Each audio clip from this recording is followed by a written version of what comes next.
Tapi saya juga senang juga kalau misalnya anak-anak muda juga pada membela Gibran. Tapi ingatlah bahwa Gibran itu memang tidak bisa diharapkan performancenya mantap kalau dia jadi pemimpin kita hari ini. Gitu. Orang dia masih kelihatan galau, kadang emosi, kadang kelihatan muncul tidak stabil, kadang juga masih gamang segala macam, itu proses. Tapi mau nggak mau karena bapaknya presiden, dia mendapat momentum, mendapat kesempatan untuk menempa dirinya menjadi lebih baik. Itu keunggulannya Gibran. Tapi harusnya anak muda tidak menganggap bahwa Gibran adalah sebuah representasi mereka, sebuah figur yang sempurna buat mereka, tapi harusnya anak muda bisa mencari figur-figur lain yang lebih membanggakan. Bagaimanapun saya berharap anak muda memiliki kebajikannya sendiri, punya wisdomnya sendiri untuk memilih siapa besok yang layak untuk menjadi presiden buat Indonesia, sehingga anak-anak muda ini menganggap bahwa presiden itu adalah representasi harapan mereka, bukan representasi generasi mereka. Jadi beda loh, representasi generasi dengan representasi harapan. Karena jangan dianggap bahwa orang itu lebih senior seolah-olah dia tidak bisa memahami anak muda. Bisa, tapi kan memang sampai sekarang capres-capres ini nggak bisa memahami Gen Z itu, nggak bisa memahami anak-anak muda ini. Nah itulah yang membuat akhirnya anak-anak muda ini seperti tidak memiliki panduan, seperti layangan-layangan putus yang tidak bisa dirangkul oleh.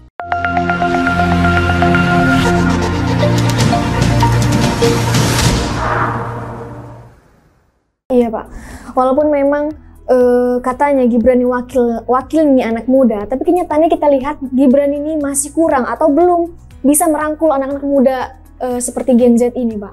Saya juga kaget gitu ya, karena saya pikir Gibran adalah bukan representasi anak muda ya, tapi yang saya lihat Gibran itu representasi kreativitas yang bisa diapresiasi oleh anak muda.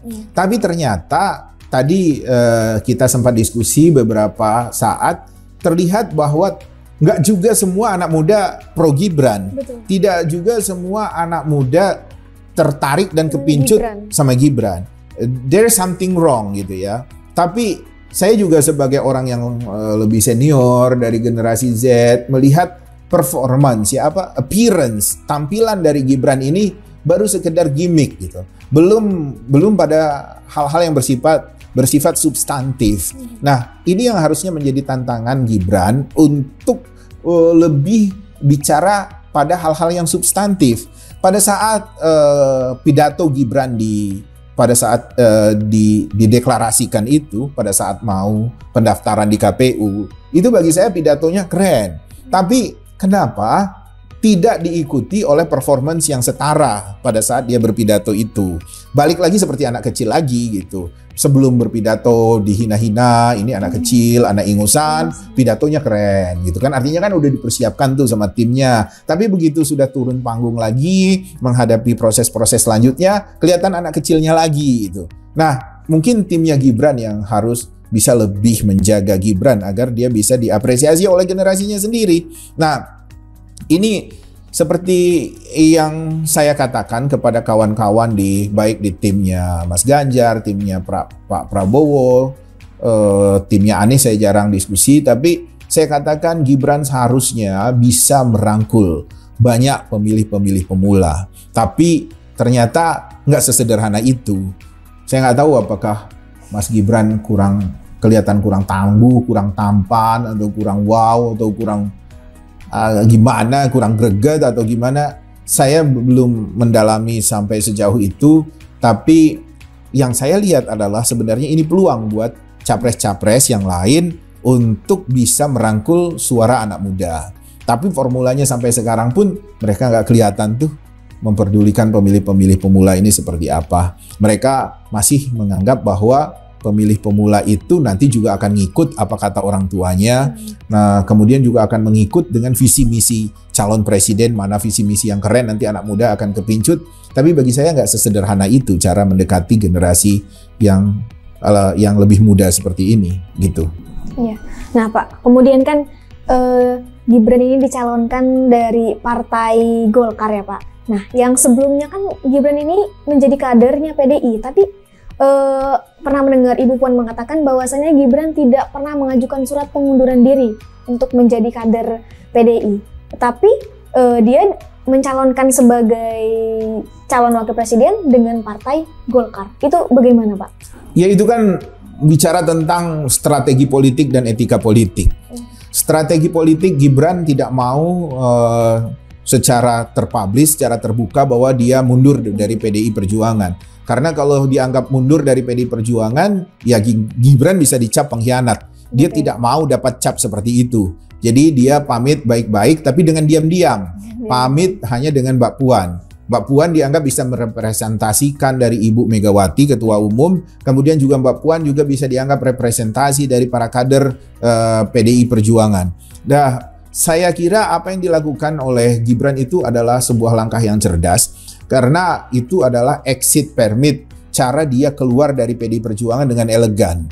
Tapi ternyata PDI Perjuangan merasa dibohongi, disiasati oleh Gibran dan mereka belum mencari cara yang pas untuk melabelkan Gibran sebagai pengkhianat. Tapi dengan berjalannya waktu, saya yakin itu 1-2 pernyataan dari para senior-senior PDI Perjuangan itu clear menunjukkan bahwa yang berkhianat itu adalah Gibran.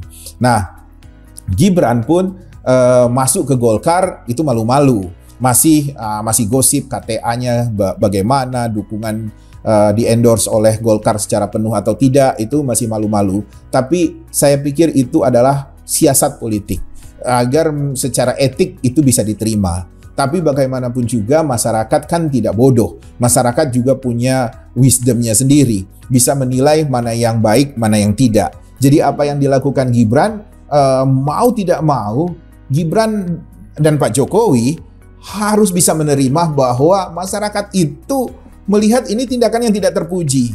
Itu clear, ini adalah tindakan yang tidak terpuji. Ini yang harus harus diterima. Harus menjadi sebagai sebuah konsekuensi politik. Pak Jokowi, Mas Gibran ya jangan marah kalau masyarakat ngomong yang gak enak tentang hal-hal seperti ini. Tapi ini adalah tantangan dan saya pikir Pak Jokowi dan Gibran pasti sudah menghitung ini. Tinggal bagaimana yang paling kuat. Apakah suara masyarakat yang menjaga akal sehat itu yang akan menang, atau masyarakat memilih diam dan membiarkan tindakan-tindakan ini terjadi.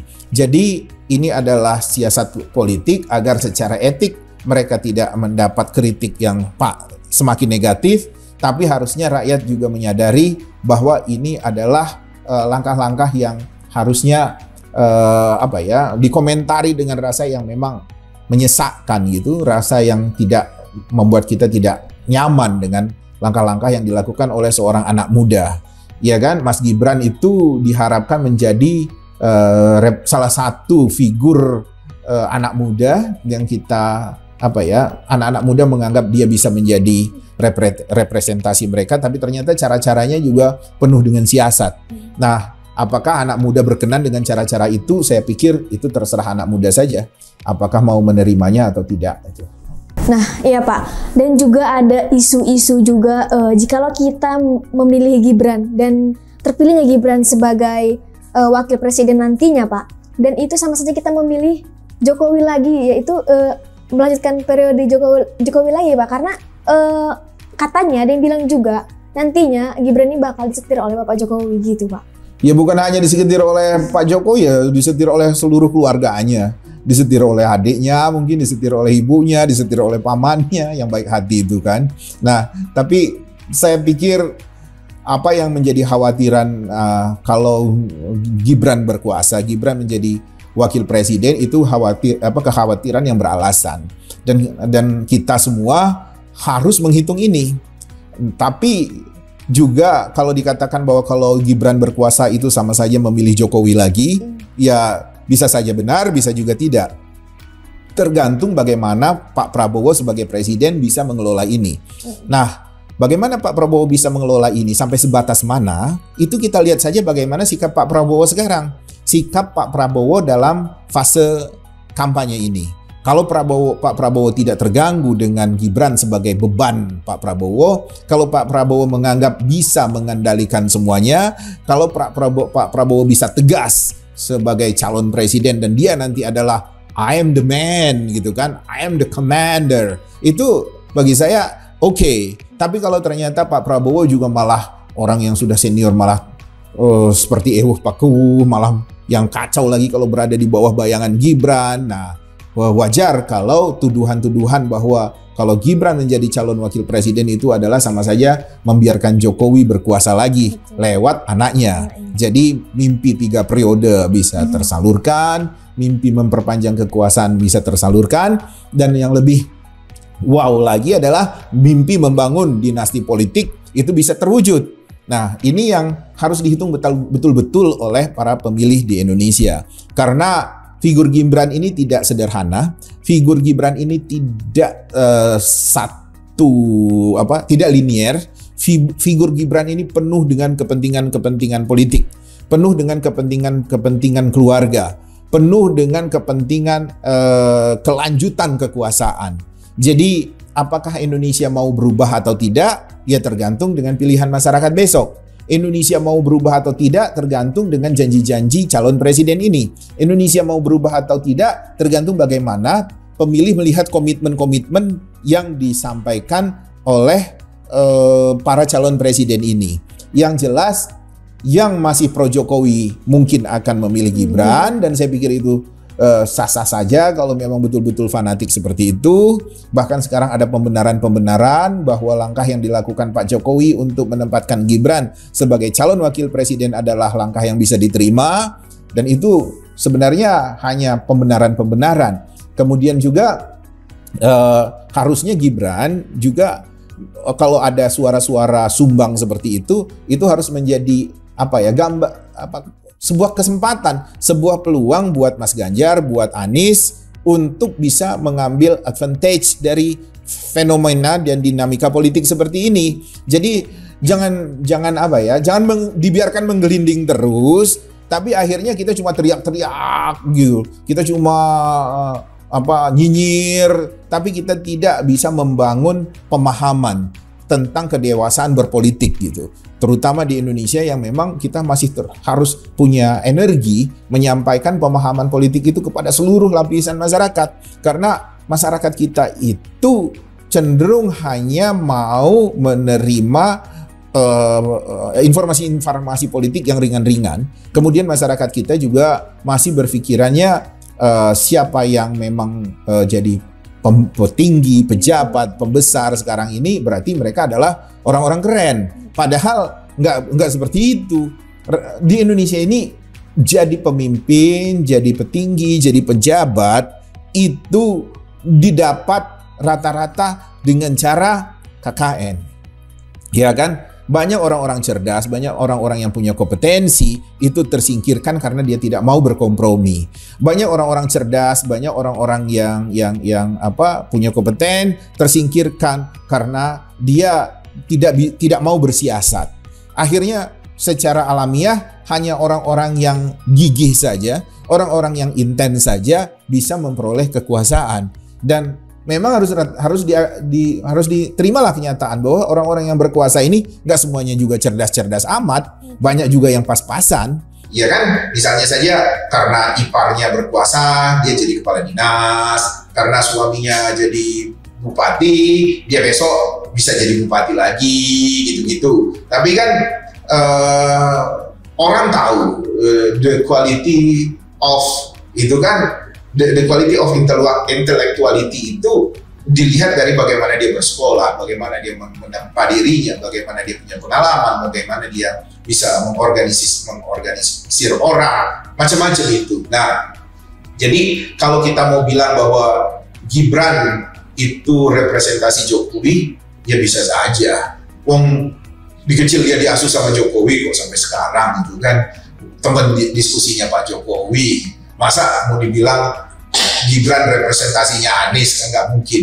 Ya Gibran ya representasinya Jokowi, dan terserah masyarakat menilai apakah Jokowi masih dimuliakan oleh mereka atau tidak. Iya betul ya Pak. Jadi memang juga kan kita lihat juga bahwasannya Gibran ini belum banyak pengalaman Pak di dunia politik. Jadi memang mungkin kemungkinan besar akan disetir oleh keluarganya gitu Pak ya.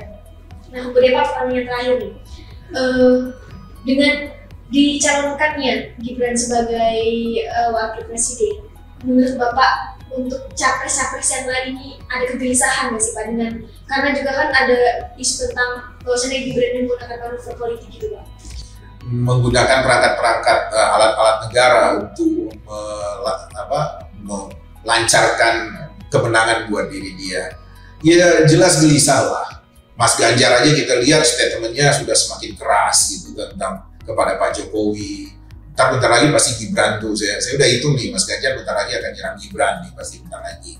Kemudian juga teman-teman di PDI Perjuangan juga semakin garang untuk menunjukkan berhadap-hadapannya mereka dengan keluarganya Pak Jokowi. Nah, yang kita perhatikan yang menarik adalah timnya Amin, Anies dan Muhaimin Iskandar ini, kenapa mereka tidak mengambil kesempatan ini, tidak menganggap bahwa Gibran adalah sebenarnya kesempatan mereka untuk mendapat simpati masyarakat kalau mereka bisa mengkritisi Gibran. Mungkin timnya Amin masih pusing dengan logistik atau punya kekhawatiran dengan kekuasaan yang semakin disetir untuk memenangkan calon presiden tertentu, pasangan tertentu gitu. Tapi harusnya yang begitu-begitu tidak harus menjadi kekhawatiran dan kegelisahan yang berlebihan. Karena calon presiden itu harusnya satu, mengerti mengelola isu, kemudian dia paham bahwa isu-isu ini bisa digunakan untuk membangkitkan dukungan pemilih. Ya, itu yang saya lihat tidak terlalu muncul di barisannya Mas Ganjar dan juga tidak muncul di diri Anies dan Imin. Di barisannya Anies Imin itu terlihat, tapi di Mas Ganjar sendiri belum, tapi di barisannya Mas Ganjar sendiri belum, karena mereka juga kebanyakan orang-orang yang tadinya pro Jokowi. Tapi dari diri Mas Ganjar sudah melihat bahwa ini adalah fenomena yang harus disikapi, dan mudah-mudahan dalam minggu-minggu ini kita akan melihat pertarungan politik yang lebih menarik, pertarungan politik yang lebih menyuarakan suara rakyat, pertarungan politik yang lebih membuat para calon presiden ini berkomitmen sebenar-benarnya, sesungguh-sungguhnya buat rakyat. Itu yang kita harapkan. Jadi dengan fenomena Gibran membuncahkan atau memecahkan juga kesadaran politik kita bahwa ternyata Pilpres di 2024 itu nggak bisa main-main. Apalagi ada faktor Gibran di sana. Jadi kedewasaan politik kita, pembelajaran politik kita harus dimunculkan di Pilpres 2024. Oke, baik Pak. Mungkin ada sedikit closing statement untuk tema kita hari ini Pak, mengenai tema kita itu Gibran. Saya bersyukur sebenarnya Gibran muncul dalam kontestasi politik kita. Saya bersyukur Gibran menjadi calon wakil presiden karena Gibran menjadi faktor uji buat kedewasaan politik kita semua. Gibran membuat situasi politik kita semakin panas. Gara-gara Gibran kita semakin sering membicarakan Pilpres. Sehingga dari situ saya menginginkan masyarakat menyadari bahwa memilih presiden itu bukan sebuah tindakan yang main-main. Saya harap fenomena Gibran bisa mendewasakan kita semua. Oke, terima kasih Bapak untuk penyampaiannya pada kali ini. Terima kasih juga untuk teman Citra Indonesia yang telah menyaksikan dari awal sampai akhir.